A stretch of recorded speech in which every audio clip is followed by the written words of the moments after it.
Hey guys, thanks for coming back to my channel again. Make me feel so special. Feel free to subscribe. I'm gonna try to make this a regular thing and you can, follow me and see how I turned out to be the interesting, twisted, traumatized, awesome person I am today. Okay, so anyways, today I'm going to tell you guys about why I've ultimately decided to no longer date guys named Jonathan.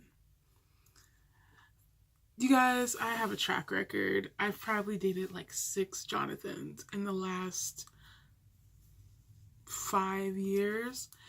And it just seems like guys named Jonathan know how to talk to me and just turn me into like mush. Yeah. But in the end, these guys at first seem like cool, dorky, sweet guys. They turn out to be the biggest douchebags. So, like, there's 3 that had a major impact on, how I view them. One, this guy, I used to go to Santa Monica, and we'll call him JC. All these guys I'm going to talk about, all their names is Jonathan. So we'll call this guy JC. One day I was walking to this class to drop it because the teacher was a racist bitch. And I was just having kind of a stressful day, and I was looking forward to dropping her class and just be like, in your face, I'm done with you. Anyways, I was on my way to do that, and there was this guy sitting at the vending machine, and he stopped and looked at me like he was having to me, I thought there was something wrong with him. I thought there was like he was having a stroke, and like I was the last direction he was looking, and he was staring right at me. And I walked to him, I was like, are you okay? And he was like, yeah, you're just the most beautiful girl I've ever seen. And I looked at him like, okay, I'm gonna go to my class now. And he was like, just kept staring at me. And I wasn't paying that much attention to him because I had things to take care of. So after I dropped my class and I got home and my emotions got better, I just realized that it was like really romantic in a way, that he looked my direction and saw me for the first time and couldn't take his eyes off of me. He had his dollar in his hand and he was reaching to put his money in the vending machine and paused when he saw me. And I literally legit thought he was having a stroke or something. He was this tall, handsome, Hispanic guy. And for some reason, I tend to have a lot of history with Hispanic dudes. Whatever. And I couldn't stop thinking about it after I finally got settled at home. So I didn't have class the next day, but I thought if somebody liked me that much at that time, like how he did, it was like out of an anime, in animes, the romantic scenes when people first meet, it's magical. And I realized I was having like an anime type of moment. So it's like, nah, I'm gonna go back. I'm gonna find him. Even though I don't have class the next day, I go to school the same time and I hang out around the area around the same time to see if he's there, even though we're in college and his class schedule might not be the same, whatever. And I happened to, when I started to just like kind of admit defeat for that day, he came out of nowhere, and we met, we started dating. He was the first guy I was instantly attracted to. He was like the first one who was really my type. All the other ones, usually in my past, I had to get used to their personality and like them for that, learn to like them for that, and like want to have extra interest in them because of that. So yeah, he didn't know that soy habla español. So he was sweet talking me. We were going on dates. We were spending time together. Our playtime, our grown-up yoga. was so great. I get it. I get why some girls and guys are shallow, because the type of excitement you have when somebody's your type, I never really realized how important that was, to date somebody that, you know, you automatically can look at and be interested in. It's just so primitive and awesome. And he was so strong, and oh my goodness. But anyways, long story short, I'll tell you a whole story about him anyways. He turned out to be a cheater. Really fucked up cheater. He left his phone like on some messages in front of me, but he felt he didn't have anything to hide when I saw it, because he assumed I didn't understand Spanish. But I'm from LA, you know. My family's from Central America, so yeah, I didn't let him know. But I saw in his messages that he was talking to this girl in El Salvador and was talking about sending her money and all this other stuff. And he's a douchebag.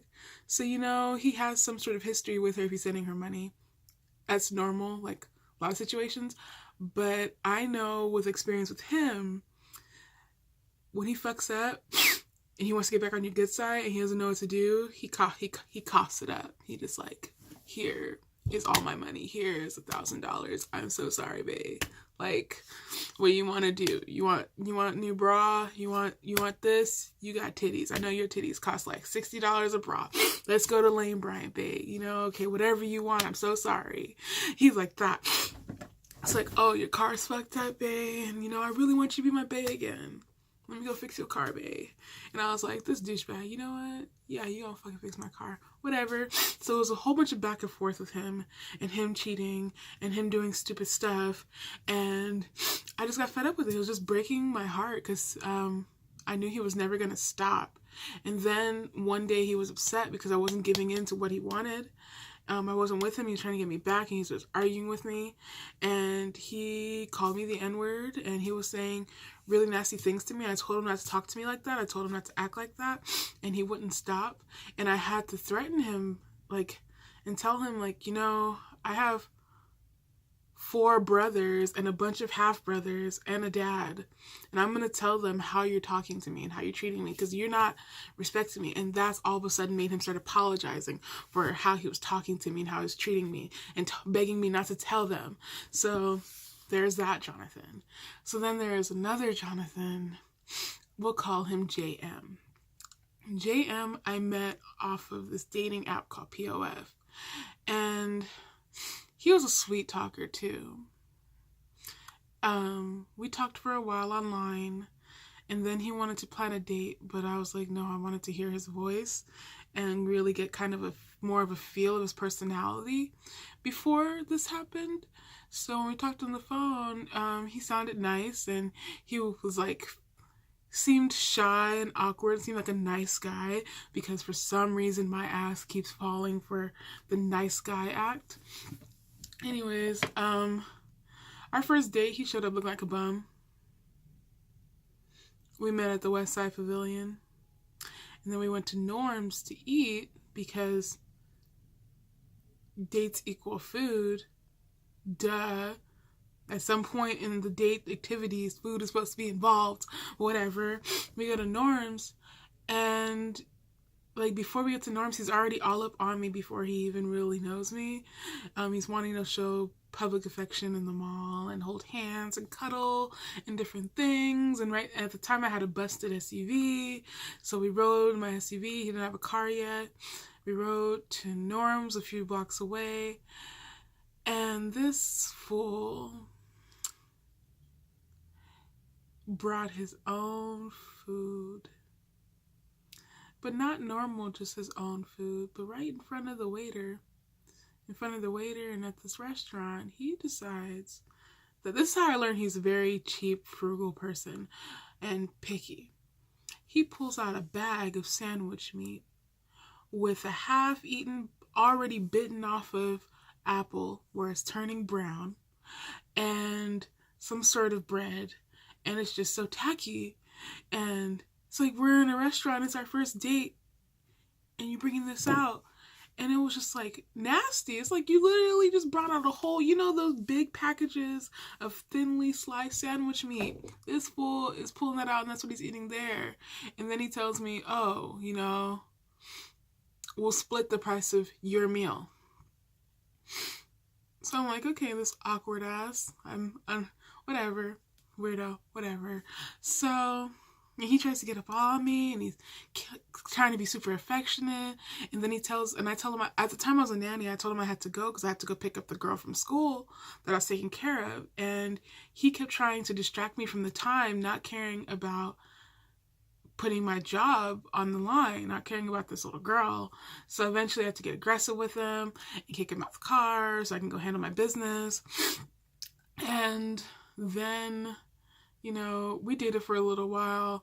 We didn't really do a lot. We kind of just like met up and talked, and him trying to get close to me. And sometimes when he would come over to visit and we would hang out, and he was trying to get a little touchy-feely, and I wasn't comfortable in feeling him like that yet. And then, but when the time came and I started having an interest in touching him and being affectionate with him, home dude was so awkward. He was a virgin. And everything made him giggle like a little bitch. Oh my God, everything made him giggle. And he was just not even, he would say stupid things all the time and was immature, and he would giggle at everything, and I couldn't do anything that I kind of wanted to do with him, and he wasn't really trying to do things with me. So eventually, you know, I broke that off. That's a whole nother story I'll tell you guys about. He was a stalker. I didn't talk to him for 8 months, and he kept messaging me, oh, I miss you, oh, I love you, just give me another chance, blah, blah, blah. And I figured if a guy was consistently trying to get with me for that long, like consistently, like love type of messages and showing that much interest in everything I did and where I was and what I was doing and all this stuff. So after those 8 months, I was going through some hard times. I just wanted to be around somebody that I knew would make me feel good about myself, because whatever, like all women want to feel pretty sometimes. So I fell into it with him again. And I thought that this was going to be a legitimate situation. I thought we were both really putting in effort. But turned out this dorky, awkward, loser, nice guy, douchebag was giving the same type of attention to me that he was giving to a whole bunch of other females. And yeah. And I was trying to work it out. I was angry. I was really angry. And I kept going back because during the time his excuse was during the time of us being not together, he lost his virginity with some other females. And the benefits of that is just like he got so much better at pleasing me that it made me stupid sometimes. And I was just kind of dealing with him because he was very good with, I was like, thank you guys for training him and breaking him in. It's because, oh my goodness. But anyways, he was a douchebag. That's another douchebag. To this day, I'm still trying to get rid of his ass. It's like, and he eats like trash. So his thing is like not functional. Whatever. Actually, that was a problem with the other Jonathan too. JC and JM both have poor eating habits. So not even anywhere near their 30s. This is like, and JM is a manho, and he was like, oh, it only works, you know, if I don't have to wear a balloon, and, you know, don't know where he's been, and I know his lack of concern for hygiene and stuff, so, yeah, that didn't work out. So then there's this other, so I'll call him JM. Yeah, JM. So now there's this other Jonathan, we'll call him JS. JS, he was a chocolate stocky guy. He was broad shoulder, really strong, bald, shiny head. And, I don't know why guys get so insecure about being bald. That's very masculine. A lot of us women like bald heads. Like, I like hair. I like no hair. I like dudes. It's whatever. So anyways, I met him when I was grocery shopping at a Sprouts. And I was asking about vegan ice. Yeah, I was asking about vegan ice cream and where the certain one is. And we started talking, and then he was smart. He was a dork. I'm a dork too. And that made him even more attractive because he kept trying to talk to me. And he kept opening random packages for me to try different things and letting me know that whenever I get to Sprouts, whatever I want to sample, they're obligated to open whatever it is. So you can sample whatever it is. And I was just like, oh my gosh, this guy is feeding me and I don't have to pay. Oh my gosh. He knows that dairy is not good, and he's not trolling me for trying to get some dairy-free ice cream. And like, oh my gosh, and he's so smart. And then we just kept conversating, getting our dork on, and I was like, oh my god. And I was like, he worked there, so he worked in the dairy department. He was lifting boxes and putting things away, and I could see his man muscles and his dorky chocolateness. And I was like, okay, yeah. So I was trying to be professional because I knew he was at work, and I was like, hey, so you're really cool. How about we exchange Instagrams or Facebooks? And I couldn't find his Facebook for some reason. So he was like, how about we just exchange numbers? And I was like, cool. I didn't know if that was going to be too forward for you because I know guys sometimes feel overwhelmed when a woman is the one to initiate things like that first. He was like, no. So after that, when he got off work, he's texting me. He's like, hey, you're so beautiful. My coworkers and I were talking about you when you left. And it's like, I felt lucky that you wanted to talk to me. And wow, you're really smart. And I'm like, yeah, you're really smart too. And you're handsome. He was like, even though I'm bald, I'm like, yeah, it's like the things that we can do with a bald head, I didn't tell him that, but my brain was like, you need me to give that a shine because, okay, anyways, whatever.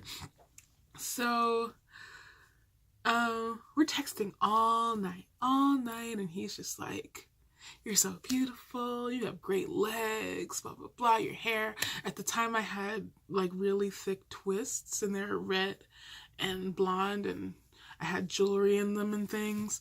Yeah, so we went on our first date. Not too long after that, we went to the beach and we walked from Venice Beach to Santa Monica and different stuff. And he was a gentleman, but he was so awkward and insecure. And then throughout the experience, he just kept being super insecure. And I'm like, dude, I clearly like you. Like, chill. And he was just like, I'm bald and I'm chubby and I don't have, and then and it's like, he was a douchebag, whatever. I mean, he was just insecure.